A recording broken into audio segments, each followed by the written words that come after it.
అందరికీ నమస్కారం. Welcome to news local. నాగబాబుకి మంత్రి పదవిపై వైకాపా ఎమ్మెల్సీ తోట త్రిమూర్తులకి మాట్లాడే అర్హత లేదని మండపేట ఎమ్మెల్యే వేగుళ్ల జోగేశ్వరరావు రాష్ట్ర నీటిపారుదల అభివృద్ధి సంస్థ చైర్మన్ వేగుళ్ల లీలాకృష్ణలు అన్నారు. కపిలేశ్వరం మండలం వల్లూరు గ్రామంలో వేగుళ్ల లీలాకృష్ణ స్వగృహంలో ఏర్పాటు చేసిన మీడియా సమావేశంలో ఇరువురు నాయకులు మాట్లాడుతూ 2019 సార్వత్రిక ఎన్నికల్లో జనసేన పార్టీలో చేరే నిమిత్తం పార్టీ అధినేత పవన్ కళ్యాణ్ ని కలిసిన ఎమ్మెల్సీ తోట అనంతరం ముఖం చాటేశారని విమర్శించారు. 2019 ఎన్నికల్లో రామచంద్రపురం నియోజకవర్గం నుండి పోటీ చేసిన తోట ఓటమి చెంది మండపేట నియోజకవర్గానికి అప్పటి అధికారి పార్టీ వైకాపా ఇన్ఛార్జిగా వలస వచ్చాడని పేర్కొన్నారు. మండపేట నియోజకవర్గ ఇన్ఛార్జిగా ఎమ్మెల్సీగా తోట మండపేట నియోజకవర్గంకు ఎటువంటి అభివృద్ధి చేయలేదని తెలిపారు.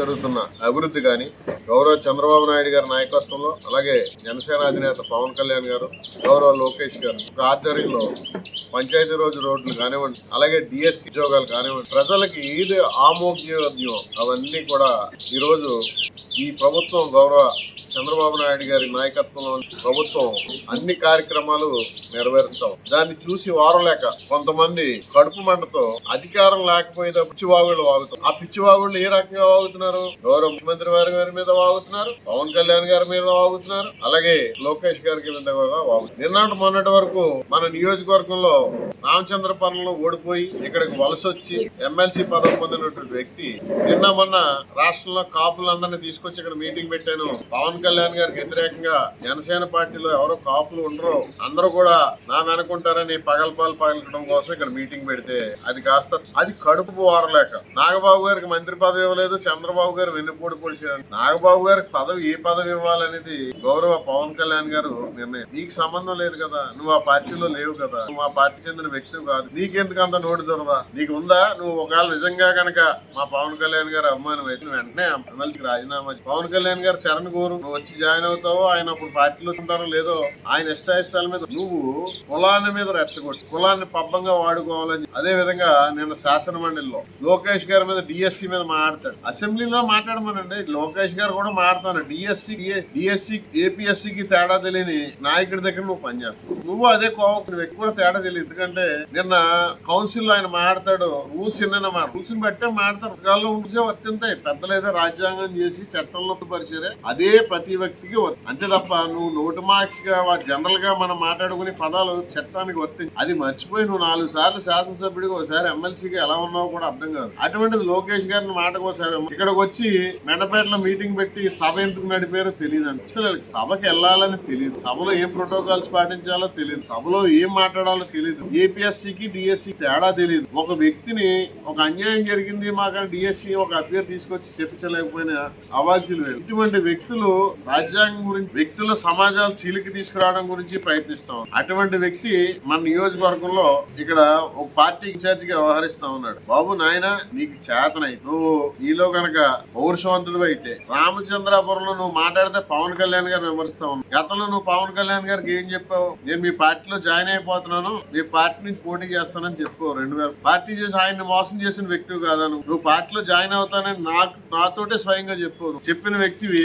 ఈవేళ ఆ రోజు జాయిన్ అవ్వకుండా పవన్ కళ్యాణ్ గారిని మోసం చేసి అటువంటి వ్యక్తి ఈ రోజు మాట్లాడితే పవన్ కళ్యాణ్ గారిని విమర్శిస్తాం, నాగబాబు గారికి పదవి ఇవ్వలేదంట, చంద్రబాబు నాయుడు గారి కాపులకు అన్యాయం చేశారంటాం. ఇవన్నీ కూడా తప్పుడు పేలా మానేసి ఏదైతే అభివృద్ధి జరుగుతుంది కోట్లాది ఈరోజు నీ ఒక్క తప్పుడు విధానం వల్ల కపిలేశ్వరపురం మండలం సర్వనాశనం. ఈ రోజు ఎమ్మెల్యే గారు ఆయన భుజస్కంధాల మీద వేసుకుని రాయవరం మండలం కానీ మెండపేట మండలంలో కానీ అత్యంత అద్భుతంగా చిన్న పెండింగ్ పనులు ఎక్కడో కూడా ఈ రోజు కపిలేశ్వరం మండలంలో ఎందుకు అభివృద్ధి ఆగిపోయింది? అది కేవలం నీ యొక్క దుర్మార్గమైన ఆలోచన. నువ్వు ఆ రోజు తప్పుడు విధానాల్లో కొంతమందిని ప్రేరేపించి మండలంలో తీర్మానం లేకుండా ఆపేవు. కానీ దానికి ఫలితం రాబోయే ఎన్నికల్లో మీరు ఈ రోజున కపిలేశ్వరం మండలం వల్లూరు గ్రామం రావడం జరిగింది. 2 సంవత్సరాల పరిపాలన పూర్తయిన తర్వాత మరి ఈ యొక్క ప్రజా అభిప్రాయాలు ఎలా ఉన్నాయి, ప్రభుత్వం చేస్తున్నటువంటి సంక్షేమం అభివృద్ధి కార్యక్రమాలు ఉన్నటువంటి లోటుపాట్లు ఏమన్నా ఉంటే అవి తీసుకునే నిమిత్తం తెలుగుదేశం పార్టీ తరఫున మమ్మల్ని ఇక్కడ పంపడం జరిగింది. ముఖ్యంగా కూటమి ప్రభుత్వం వచ్చిన తర్వాత ఏదైతే సూపర్స్ లో హామీలు ఇచ్చారో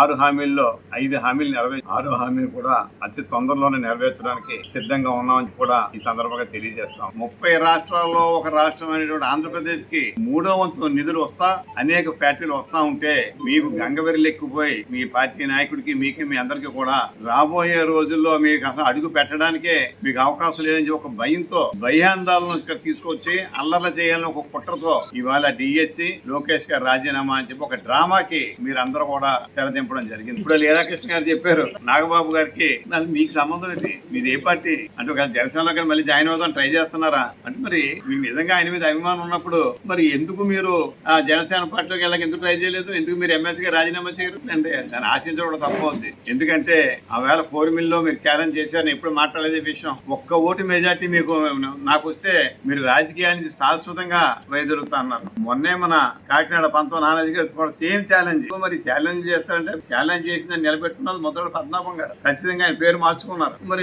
ఏదో మరి ఆయన సంస్మరణ సభలు అని చెప్పి ప్రతి చోట మీరు ఎత్తుతూ ఉన్నారు. మంచిదే కాదని మేము కానీ ఎందుకు మరి ఆయన చూపించినట్టు అడుగుజాడ మీరు వెళ్ళలేదు. మరి కానీ మీరు మాట మాత్రమే కాకుండా మరి కొత్త కొత్త ఛాలెంజ్లు మళ్ళీ రాజకీయాలు తప్పుకుంటారు అంటే రోజుకి ఎన్నిసార్లు తప్పుకుంటారు మీరు రాజకీయాలు అని చెప్పి అడుగుతా ఉన్నారు. ఏది ఏమైనా ఇవాళ డెవలప్మెంట్ అంతా జరుగుతూ ఉంటే ఈ ప్రజలందరూ కూడా మొత్తం పుట్టగొదడం అనే భయంతో మీరు ఈ యొక్క కుట్రలు చేస్తున్నారు తప్ప ఏమీ కాదు. ఏది ఏమైనా మరి ఇవాళ మండపేట నియోజకవర్గంతో పాటుగా రాష్ట్రం అంతా కూడా ఏ రకంగా అభివృద్ధి చెందుతుందో చూస్తా ఉన్నాం.